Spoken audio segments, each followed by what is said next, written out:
u svakom slučaju.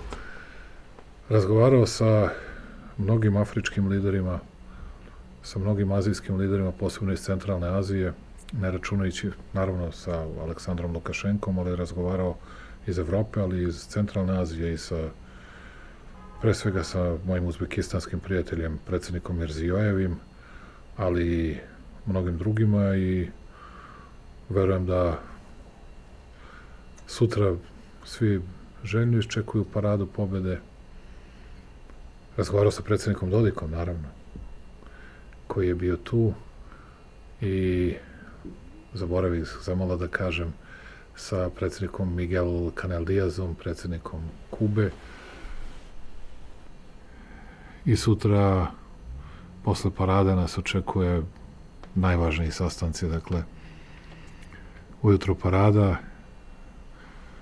ovde u Moskvi je sat više nego u Srbiji, a posle parade bilateralni sastanci sa predstavnicima Narodne republike Kine, sa predsjednikom Xi Jinpingom, ogromna čast za našu malu zemlju, da prilikom njihove državne, zvanične posete Moskvi oni izdvoje vreme za odvojeni bilateralni susret, ne samo od dobroveče i kako ste, dragi prijatelju, kao što smo i večeras razmenili više rečenica, već za pravi sastanak ovde u Moskvi. Kinezi su uzeli ceo hotel i sve liči kao da ste, izgleda kao da ste u Kini, to mi ljudi iz protokola kažu. Oni to tako svuda urade, velika sila, divni prijatelji. Da se pripremimo za taj sastanak, da im se zahvalimo, samo hoću jednu stvar da vam kažem.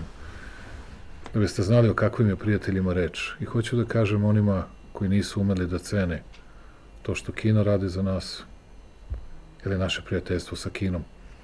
Posljednje 3 godine Železara Smederevska je u minusu od oko 330 miliona evra. Oni ni jednom nas nisu pozvali, nisu tražili ništa i nisu rekli da će da napuste Srbiju. Da je bio neko drugi, ne da bi odavno napustio, nego ne bi ni pitali bilo koga i bilo šta. I sve to zahvaljujući prijateljstvu koje imamo sa Xi Jinpingom.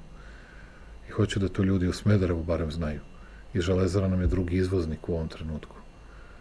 I u ogromnoj meri doprinosi napretku naše zemlje, a i dalje drži 5000 zaposlenih. 5000 plata, visokih plata. Ili relativno visokih. I prosto me je sramota da nešto više tražim od predsjednika Sija. Ali moram da se borim za Srbiju, borit ću se za Srbiju i opet ću da ga molim za neke stvari i da molim za dodatnu podršku našoj zemlji.